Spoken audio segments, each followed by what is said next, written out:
नमस्ते दोस्तों, मैं doctor Pawan Sharma the psychedelic आपका फिर स्वागत करता हूं आज के इस वीडियो में। दोस्तों, हमारे पास आज एक रिपोर्ट आई है जिसमें national crime report bureau NCRB ने ये डिटेल दिया है कि बीते वर्ष यानी 2021 सन में हमारे देश में कितनी आत्महत्याएं हुई हैं और ये आंकड़ा वाकई में बहुत चौंकाने वाला है। आपको जान करके हैरत होगी कि लगभग 450 लोगों ने प्रतिदिन के हिसाब से आत्महत्या करी है। ये आंकड़ा इतना है जो वाकई में बहुत डराने वाला है और बड़ा ही विवत्स है, और ये बहुत ही अपने आप में शर्मिंदगी वाला भी है कि हम ऐसे समाज में रहते हैं जहाँ पर रोज़ 450 लोगों की मृत्यु आत्महत्या यानी सुसाइड की वजह से हो रही है। दोस्तों, इस रिकॉर्ड में ये भी बताया गया है, इस रिपोर्ट में ये भी बताया गया है कि 2021 में टोटल रोड एक्सीडेंट जो हुए हैं वो 4,22,000 हुए हैं, जिसमें से 1,73,000 की मौत हुई है, यानी उनका कारण रोड एक्सीडेंट था। और आपको ये जान करके बहुत ताज्जुब होगा कि अकेले आत्महत्या करने वालों की आंकड़ा 1,64,000 है। एग्जैक्ट फिगर कहूँ तो 1,64,033 है। ये वाकई में बहुत ही चौंकाने वाला है कि हम किस समाज की तरफ जा रहे हैं और हमारे समाज में क्या हो रहा है आए दिन, जिसकी वजह से हमें अपनी इतनी बहुमूल्य लोगों की जानें गंवानी पड़ रही हैं। दोस्तों, ये रिपोर्ट बताती है कि सन 2016 में आत्महत्या करने वालों का आंकड़ा 1,06,000 था। 2017 में आत्महत्या करने वालों का आंकड़ा 1,29,000 था और 2017 से 2021 तक ये आंकड़ा 26% की वृद्धि की दर लिए हुआ है, 26% से बड़ा है, जो कि अब हो गया है 1,64,033। दोस्तों, ये वाकई में एक बहुत सोचने वाली बात है कि हमारे पास ये आत्महत्या एक महामारी की तरह से आ रही है, जिसमें कि बहुत सारे लोगों को, हमें अपने घर के परिवार वालों को खोना पड़ रहा है। आखिर ऐसा क्या होता है जिसकी वजह से किसी को आत्महत्या करनी पड़ती है? क्या ये किसी वर्ग, समुदाय या किसी एक खास तौर से ही कैटेगरी के लोगों के लिए है? जी नहीं। आपको ये बता दूं कि डाटा ये बोलता है कि सुसाइड करने वाले लोगों में, चाहे वो अपर क्लास हो, चाहे मिडिल क्लास हो या लोअर क्लास हो, हर किसी का ही उसमें बराबर बराबर योगदान है। दोस्तों, अगर आपको ये सोच में लगता है कि जो लोगों के पास पैसा है, साधन है, संपत्ति है, सब कुछ है, काम है, उसके बावजूद भी वो आत्महत्या कर रहे हैं, तो सोचिए कि कुछ ना कुछ ऐसी चीज़ें हैं जो उनके काबू में नहीं हैं और वो अभी भी उसका समाधान नहीं ढूंढ पा रहे हैं, और अंत में उनको एक चीज़ लगती है कि अपना जीवन ख़त्म करके हम इस सारी परेशानियों से बच के बाहर निकल जाते हैं। दोस्तों, आपको ये जानना चाहिए कि अगर कहीं पे भी किसी भी तरह से लोग आत्महत्या की तरफ प्रेरित हो रहे हैं तो कौन से ऐसे कारण हैं जिसकी वजह से वो आत्महत्या कर रहे हैं, और कौन सी ऐसी चीज़ें जिससे कि हम उनको कहीं ना कहीं बचा सकते हैं। रिपोर्ट और डाटा ये बोलते हैं कि जिन लोगों ने आत्महत्या के लिए कोशिश करी है, आप देखेंगे कि उनमें सबसे पहले तो कमी आई है उनकी सेल्फ रिस्पेक्ट की, उनकी सेल्फ आइडेंटिटी की और सेल्फ इमेज की, और उनके स्टेटस में कहीं ना कहीं कुछ कमी हुई है। यानी जैसे अगर किसी को बिजनेस में लॉस हो गया है, या अगर किसी की नौकरी अचानक से चली गई है, या किसी को कुछ घाटा हुआ है, या जिसकी आमदनी अचानक से नीचे गिर गई है, तो आप देखेंगे कि उन्होंने ऐसे आत्महत्या जैसे कदमों को उठाया है। जबकि ये कुछ समय की बात होती है, थोड़े दिन की बात होती है, ये स्टेटस वापस आप पा सकते हैं।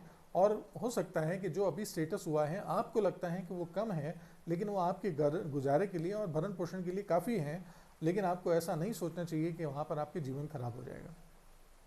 दोस्तों, दूसरा कारण ये भी होता है कि इस वजह से जब लोग देखते हैं कि उनके साथ ऐसा सोशल स्टेटस ख़त्म हो गया है, सोशल इमेज ख़त्म हो रही है, तो वो अपने आप को सेल्फ आइसोलेशन में ले लेते हैं। जी हाँ, सेल्फ आइसोलेशन भी एक बहुत बड़ा कारण है जिसकी वजह से आत्महत्या जैसे नकारात्मक विचार आपके अंदर पैदा होते हैं। हाँ, ये ज़रूर है कि आप जब कभी भी समाज के साथ जुड़ते हैं, लोगों के साथ जुड़ते हैं, तो आप आत्महत्या के विचारों से बच सकते हैं। और देखने में ये आया है, जांच में ये भी निकला है कि जो भी लोग धार्मिक प्रवृत्ति के हैं और धार्मिक अनुष्ठानों में या धार्मिक कार्यक्रमों में जुड़ते हैं, यकीनन उनमें आत्महत्या की दरें कम हैं। ये कोई चमत्कार वाली बात नहीं है, इसमें सिर्फ एक वैज्ञानिक पद्धति ये है कि लोगों को वहाँ पर एक दूसरे से मिलने जुलने, बातचीत करने के मौके मिलते हैं, सोशलाइज होने के कारण मिलते हैं। इस वजह से कई बार वो आत्महत्या जैसे घिनौने कृत्य से बच जाते हैं और वो जीवन के लिए दोबारा उम्मीद जगा लेते हैं। दोस्तों, ये ध्यान देने वाली बात है कि ये मेडिकल डाटा बताता है कि जितने भी लोगों ने आत्महत्या करी है उसमें से 95% लोग मानसिक बीमारियों से ग्रस्त थे, और जिसमें से एक बहुत बड़ा योगदान डिप्रेशन का है। जी, अकेला डिप्रेशन ही इसमें 80% से ज़्यादा का रोल निभाता है, क्योंकि 80% से ज़्यादा वो लोग जो कि डिप्रेस थे उन्होंने आत्महत्या को चुना। दोस्तों, डिप्रेशन एक क्या चीज़ है? आप ये मान लीजिए कि डिप्रेशन अपनी मन की बीमारी है। ये एक ऐसी बीमारी है जो कि आपको हताशा करती है और कहती है कि आपके पास अब कुछ भी नहीं बचा है। एक्चुअली हमारा दिमाग दोस्तों इस तरह से वायर है, ये एज अ होल लेता है किसी चीज़ को, यानी या तो ये लेता है कि कुछ है या तो फिर बिल्कुल कुछ भी नहीं है। जैसे अगर किसी को बिजनेस लॉस होता है तो ये सीधे से कहता है कि अरे अब तो सब कुछ खत्म हो गया। अब ऐसे विचार आते हैं कि अब हम क्या कर सकते हैं, अब हम कुछ भी नहीं कर पाएंगे, अब तो हमारा जीवन बेकार हो गया है। ऐसे विचार आने लगते हैं और तब आपको लगता है कि बस अब तो सब कुछ बेकार है, अब कुछ भी नहीं हो सकता। अगर एग्ज़ाम में फेल हो गए तो यानी अब तो मेरा जीवन बेकार है। जी नहीं, अभी आप सिर्फ एग्ज़ाम में फेल हुए हैं, हो सकता है आगे एक बार फिर से अटेम्प्ट देंगे तो दोबारा आप क्वालिफाई भी कर लेंगे।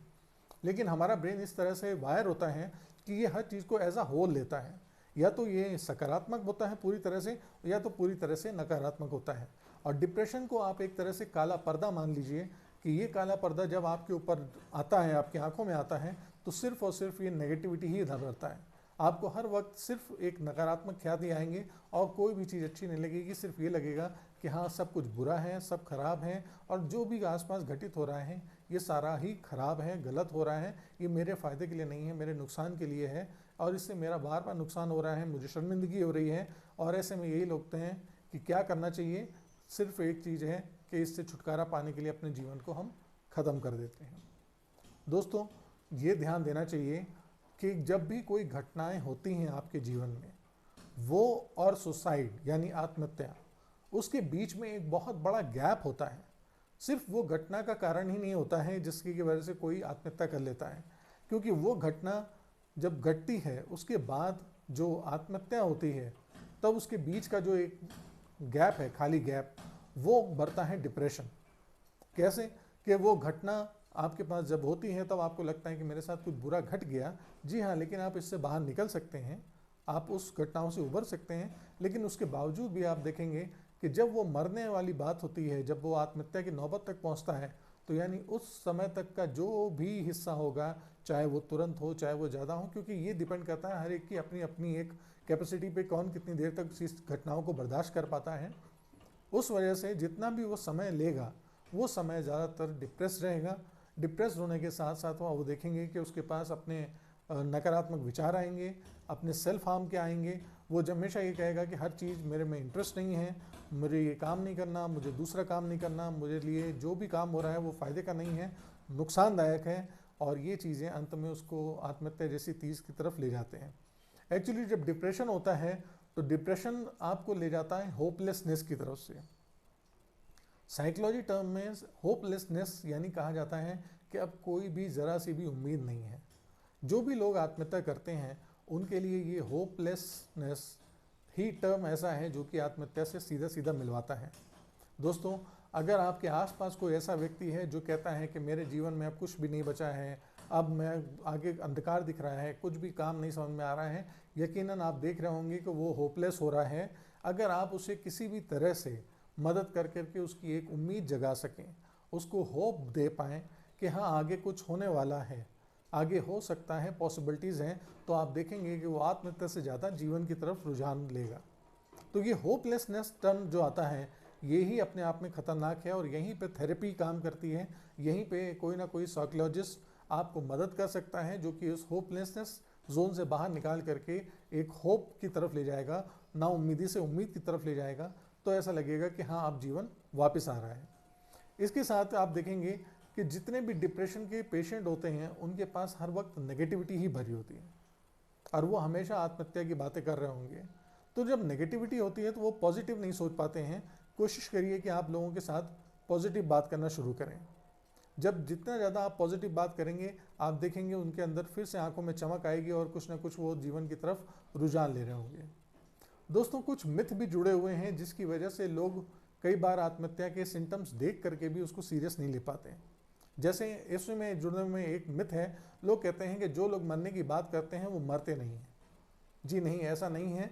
जो लोग मरने की बात कर रहे होते हैं, स्टडी में ये बताया गया है जितने लोगों ने आत्महत्या करी है वो अक्सर 1 महीना पहले से, लगभग 1 महीना पहले से उन्होंने आसपास के लोगों को क्ल्यू देना शुरू करा है, संकेत देना शुरू करा है कि मेरे पास मरने जैसे ख्याल आ रहे हैं, मेरा जीवन अच्छा नहीं लग रहा है, मैं किसी काम में इंटरेस्ट नहीं रख रहा हूँ, मुझे ऐसा लगता है मुझे जीवन ख़त्म कर देना चाहिए, मेरे जीवन में अब कुछ लक्ष्य नहीं है, कुछ पर्पज़ नहीं है, कुछ पर्याय नहीं है, मैं करूं तो क्या करूं, मुझे आंसर नहीं मिल रहा है, मुझे जीने के कोई कारण नहीं मिल रहे हैं।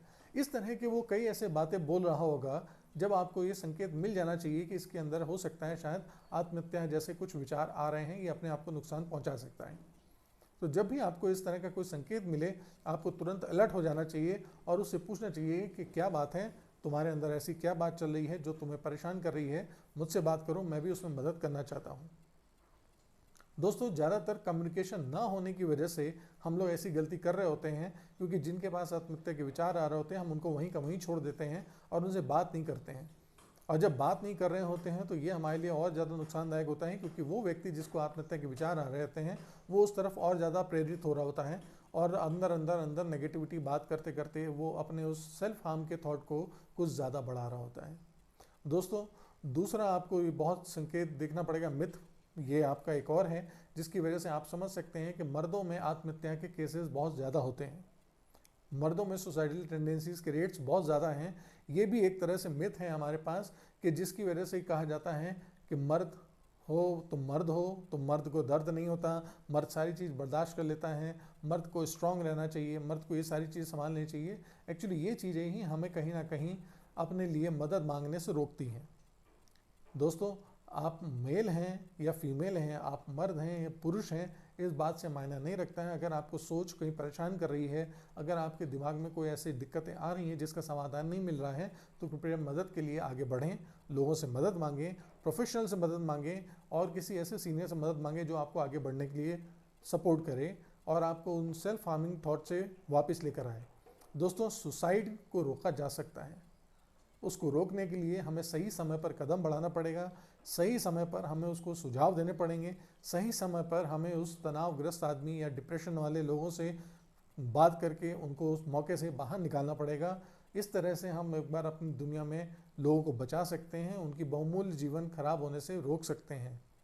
दोस्तों, आज के जीवन, बेरोजगारी, रिलेशनशिप और तनाव, स्ट्रेस एक ऐसी चीज़ है जो तनाव जैसे ही आता है वो फटाफट आपको कहीं ना कहीं ट्रिगर करके डिप्रेशन की तरफ ले जाता है और डिप्रेशन फिर वहीं होपलेसनेस और उसके बाद फिर सुसाइडल टेंडेंसी। ये एक तरह से पूरा एक चक्र है जो आता रहेगा, स्टार्ट होता रहेगा।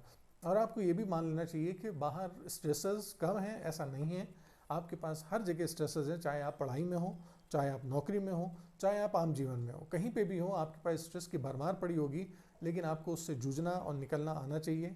और यही उम्मीद है कि आपको अगर ऐसा कुछ मिल रहा है तो आप लोगों की मदद करें, उनको बताएं और उनको प्रोफेशनल तक ले जाएं, इसमें कहीं भी देर ना करें, कोताही ना करें। उम्मीद करता हूं आज के वीडियो में आपके लिए कुछ ज़रूरी और कामदायक चीज़ मिली होगी। अगर आपको पसंद आया है तो आप हमें बता सकते हैं और अगर कुछ आपके सुझाव हों तो आप कमेंट सेक्शन में लिख करके हमें बता सकते हैं। आगे भी भविष्य में हम आपके लिए ऐसी कोई जानकारी और सूचना लेकर आते रहेंगे। तब तक अपना ख्याल रखें, ध्यान रखें और स्वस्थ रहें। नमस्कार।